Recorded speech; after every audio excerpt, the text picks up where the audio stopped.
It's got the urban kit on it, the 22-inch wheels. It feels like a flipping massive car. A AMG GT and a G-Wagon. We're gonna go for lunch. Woo! I just got a flash from a flipping Turbo S, mate.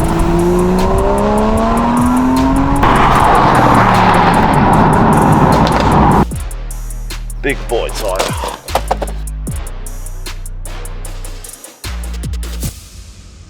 We're fitting wheel spacers to my Porsche 981 Cayman S. The Cayman S is a very small car. It doesn't have the width of a 911 or any other like high-end cars have. To beef it up a little bit, to make it have that wider stance, today we're going to be putting 15mm spacers on the front and the back. And hopefully that should be the perfect increase in stance to make it really have a bit more presence on the road. Because at the moment, the fitment isn't that great. This car hasn't been lowered yet, and I do plan on lowering it. So when it's lowered, it's going to look even worse than it does right now. It's just as bad, if not worse, on the rear actually. I feel like wheel spacers are a very controversial thing. People either love them or hate them. It might improve the handling, not that you'd notice it because it gives it a wider stance, a wider track, so it should theoretically help you around corners. But before we get into fitting all the spacers, I've got to go and get one tool that I've needed for a long time now, which I still don't have, and that is a torque wrench. Now we're going to be obviously taking the wheels off and torquing the new bolts in. To do that, I need a torque wrench, and I haven't got one, so we're going to quickly go and pick one up, and that is why this is parked here, because we're going to be going in this. It's got the urban kit on it, the 22-inch wheels, the light bar at the top, fully blacked out. This thing is an absolute weapon. But yeah, look at the size difference in the two cars. This thing is flipping massive. But yeah, let's hop inside. The interior on this is pretty nice. We've not gone for the highest spec, you know, it's got the smaller screen, it hasn't got the digital dash. We went for exterior, you know, urban kit, look insane from the outside instead of really nice inside. Let's go and get this torque wrench, and yeah, let's start this. You can see just from sitting up here how much smaller the Cayman is compared to this. It has taken a bit of adjusting, this car, driving it, because you're very high compared to other cars, but luckily we have 360 cameras, sensors all over it, so far so good. On the road now in the Defender, and on little country lanes like this, it feels like a flipping massive car. I mean, look, coming up against this. Jesus Christ. I've had it for probably only a few weeks, I think. Literally not long at all. Overall, the interior is nice. It's a nice place to be. And yeah, it eats up the road as well. And boom, we've made it to tool station. I'm gonna quickly hop inside so we can then start these wheel spacers once and for all. The torque wrench has been acquired. It was £37, this. My first torque wrench. I don't know how really to use one of these and to set it up, but I'll figure it out. It can't be hard, can it? Okay, I've just made it back with the torque wrench, but before we go and start installing these spacers, what we're going to do is go out for lunch, because I've just had the call up and there's a couple of cars meeting. There's a AMG GT and a G-Wagon. We're going to go for lunch, and yeah, I'm going to go along in my Cayman. So let's start the Cayman.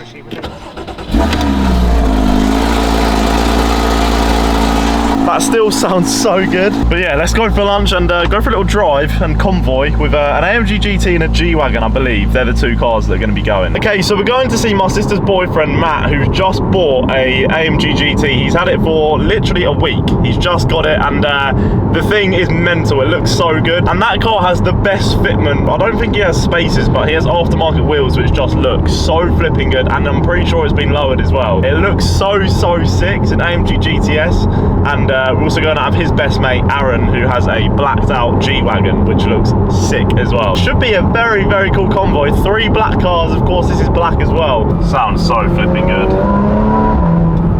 Woo! Put the windows down. Woo! This thing is flipping quick!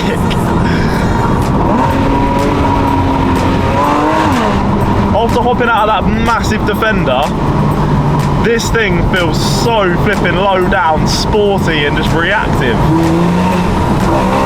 Oh my god.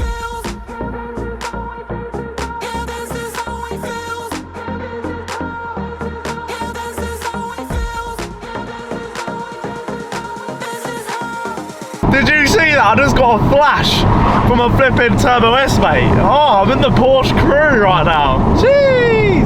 A Porsche Turbo S just acknowledged a little Cayman S. That's mad.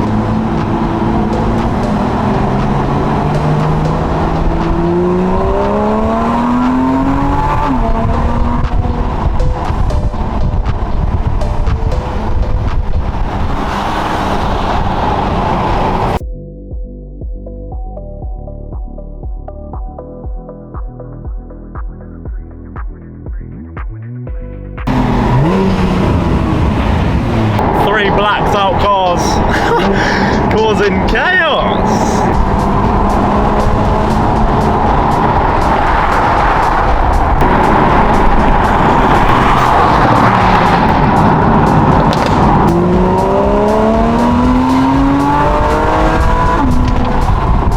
This and the AMG GT sounds so good.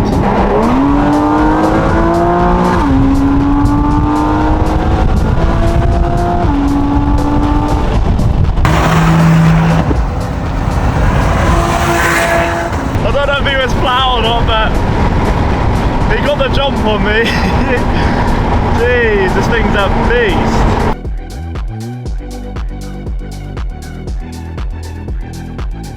This Convoy is mental. G-Wagon in the rear, that is a flipping beast.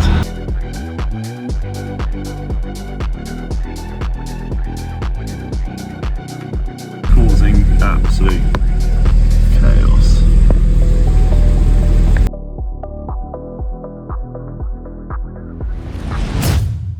Alright, it is now the next day because we got a bit distracted yesterday and I ended up going for a longer drive than we thought. But we're now going to be doing the spaces today in the sunshine, so let's get straight to it. Now, we have the torque wrench, we've got the jack to get it up. These are the spaces. I've not actually shown you guys the space yet. This should seriously push it out a lot. The car's still sitting at its standard ride height, so is this going to look a bit weird? I don't know, but let's find out. First of all, let's get out the original locking wheel nut, which is kept in there. Okay, I'm going to start off by breaking all the bolts while they're still on the ground so that we don't have the wheel spinning while it's up in the air.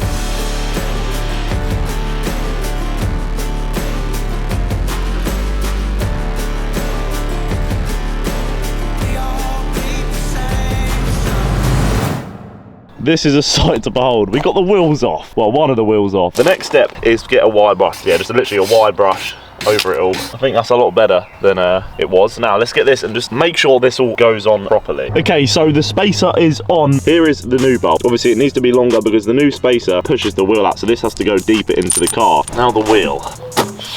What the hell's going on here? Right, well that's literally stuck. I've put the spacer actually in the wheel. It was easier to line up like that and bang it in. This was a really snug fit. We're now ready to put the wheel back on. Let's get one of the newer bolts. Now we want to get the locking wheel nuts out. They literally came in a special box. There you go, longer locking wheel nuts to go on with its new key. All right, now it is time for the torque wrench. Okay, so it's 160 Newton meters we want.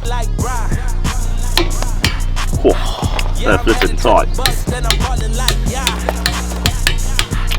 There we go. That is the first spacer on and the wheel back on. Now we've just got to get the Porsche badge. Now I was told the Porsche crest should always face the valve.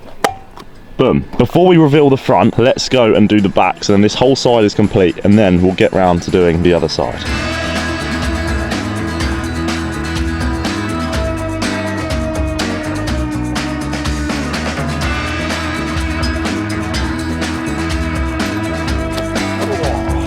Big boy tyre.